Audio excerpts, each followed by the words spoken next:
Hey everyone, welcome to Unicorn Dust Designs. Today we're jumping right into the DIYs and we are going to be using this piano roll. Yes, a piano roll.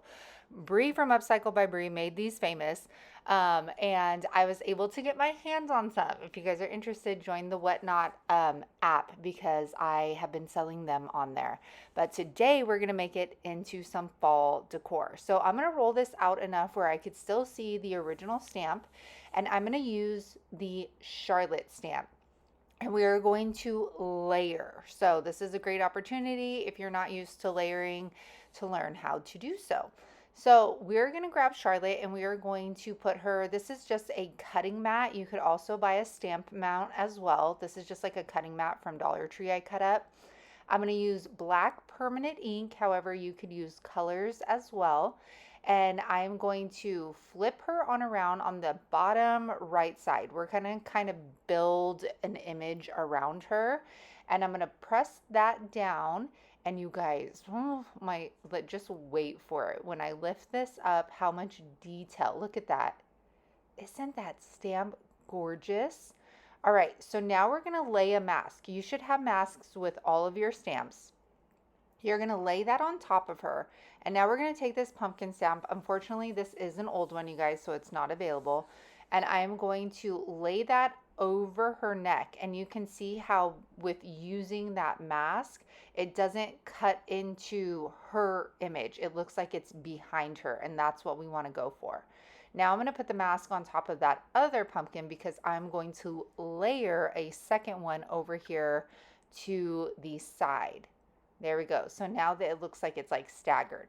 I'm going to grab the leaves from this same stamp and I'm going to have this cascading over her. So that's why I did not use the mask in this case. I want it to look like it's going like over and like on her neck.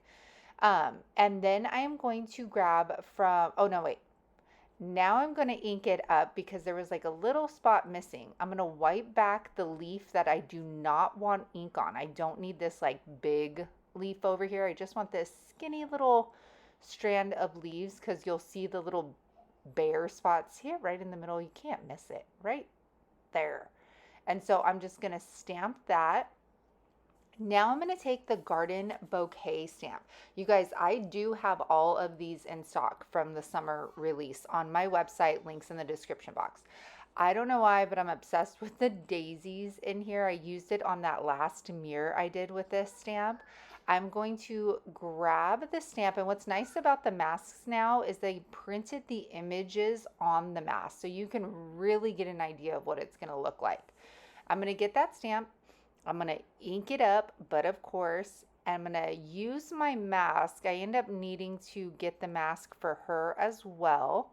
And we are going to put that right in between her and the pumpkin. And you can see how using the mask builds. It looks like everything is behind her except the leaves. I'm going to grab the butterfly. This is also from the Charlotte stamp.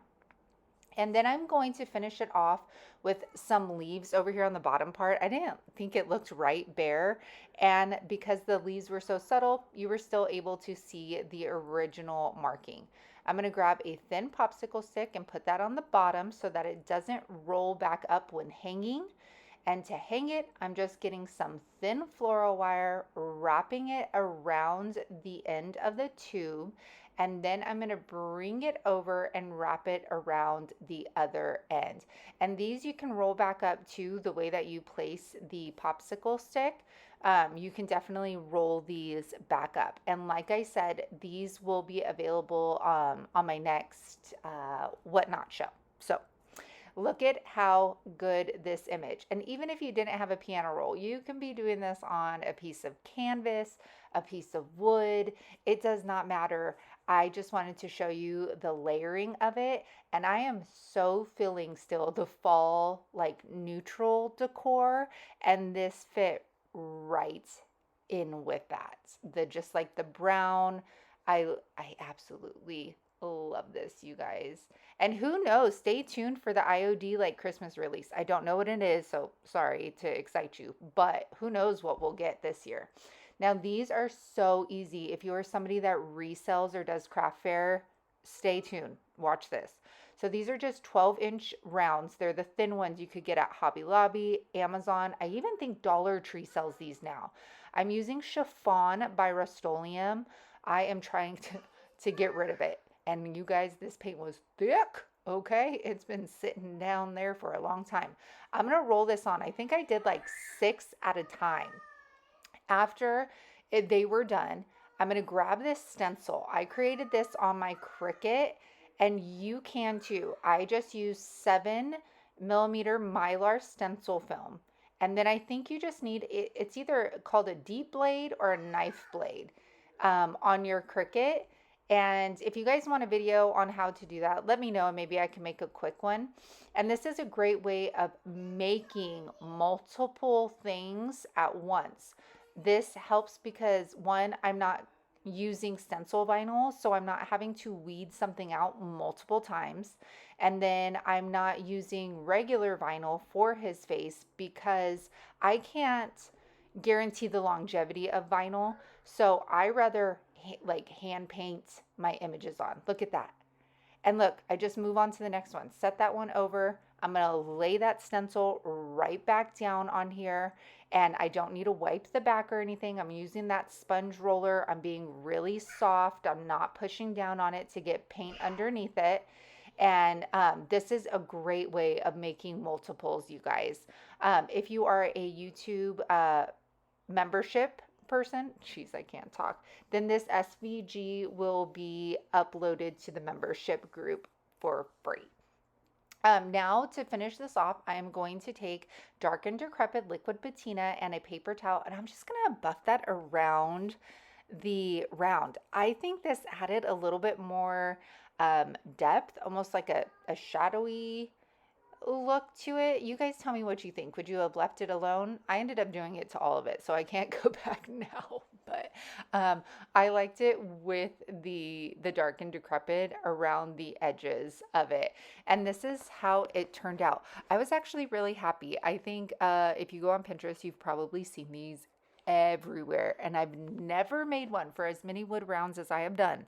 I have never made the Man of the Moon. So I think this is cute. I'm definitely keeping one for myself, for my mantle, and I hope you guys enjoy this one. Now, our last one is inspired by Western Grace Home Decor, and she made these beautiful like tile pumpkins, and I was all about it. So I'm taking random pieces of wood.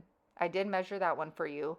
The Dollar Tree tiles. I have a huge stash of these, and now I see them at Dollar Tree all the time. I'm going to lay my piece of wood over the tile, kind of like smack dab in the middle, so I get a little bit of all the tile image in there. I'm going to go ahead and cut that out. Now keep in mind that when cutting these, the sticky part is no longer going to be on there. It just falls right off. So I'm going to take that now and take some hot glue, and make sure you're putting the hot glue on all of the raised parts. Don't put it down in the sunken parts. You're just going to waste your hot glue.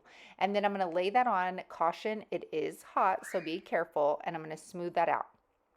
I found these little pegs in this like humongous box I picked up from Facebook Marketplace, and I'm like, these would be beautiful peduncles, so we're using them. I'm going to take my drill, and we are going to drill some holes. You guys, I know you're cringing. Some of you are like, oh my gosh, you're so sketchy when you're using that drill. And this fit in there perfectly. Now, while I have that out, I'm going to grab my 2x4 stack. So in her photos, she used 2x4s. I wanted to do it a couple like different ways. So I'm going to do it the way she did it. And then we're going to use that big piece of wood as well. So with the 2x4s, we are going to just cut the strips out. Again, I just did it exactly like I did with the big one. Just put them on top, trace them out, cut them out, okay? And then we are going to hot glue them on. I don't know if these would work with like regular glue, you know what I'm saying? Like if you guys use glue sticks or something, I'm not sure. I would use hot glue. Now I'm going to use Titebond Quick and Thick and a little bit of hot glue. The hot glue just gives me that immediate hold so I could kind of just keep working through. And we're going to do the same thing to the other side. I'm going to clamp that set that aside. And then we're going to move on to painting. So I'm going to take vintage linen here. Vintage linen is my favorite white from the DIY collection. It's not like pure white, and it doesn't really have any kind of like gray or blue undertones. It is just like the most perfect white. I'm going to do a messy coat over the entire surface, and I also do the back because this is a shelf sitter. And then I'm going to take vintage linen and mix it with a little bit of salt wash. Not a lot like I usually do where it's like super chunky, just a little bit. And I'm going to stipple that on. I wanted the tile to look like it had layers of paint on it, like if it would have come out of an old building.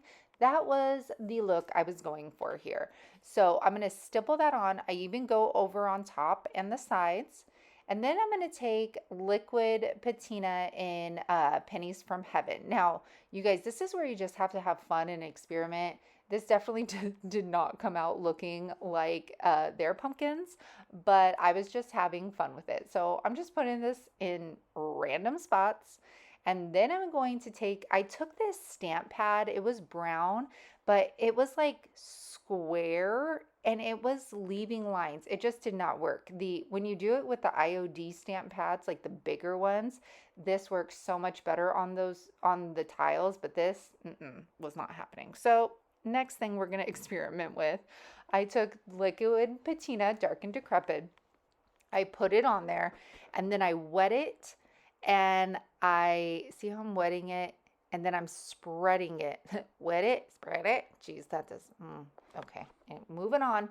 And then we are going to pat that down with a paper towel. And then you can kind of just see it just like creates like these layers and makes it look like super grungy. This one, you guys, I painted in faded burlap and used some salt wash as well. And then I am clearing it with DIY's clear wax and dark wax. The reason we put on that that clear wax is so that we can easily wipe back the dark. If I were to just put the dark onto the paint, then it would just kind of cling to the paint and you wouldn't be able to wipe it back as much as you can with the clear. So once all the paint is done, I'm going to take all of these strips of fabric and I'm going to twist it on around and then cinch it in the middle. That's it. That's all you do for a messy fabric bow. They are so pretty. I'm going to tie it off with another piece of fabric, and then we are going to hot glue it to the bottom of our peduncle. I learned peduncle from you guys. Thank you guys so much. You guys educate me all the time. And then, of course, we can't stop there. I got these little buttons and I layered them on top of each other, and that's going to go in the middle of our bow. Y'all, I hope you like this. I know this was kind of like a quicker video than you're used to, but I enjoyed it. Make sure to check out Western Grace Home Decor on Facebook, and look at how good those look. Can you see the texture of the salt wash as well? Loving it. I think next week, you guys, we're gonna do like a moody fall decor because I have this image in my mind of using the arched wood blanks. Oh yeah, okay. All right, you guys, I appreciate you being here with me, and I hope you guys have an amazing weekend. I'll be back on Tuesday with a thrift haul to show you guys. So have a good one. Bye.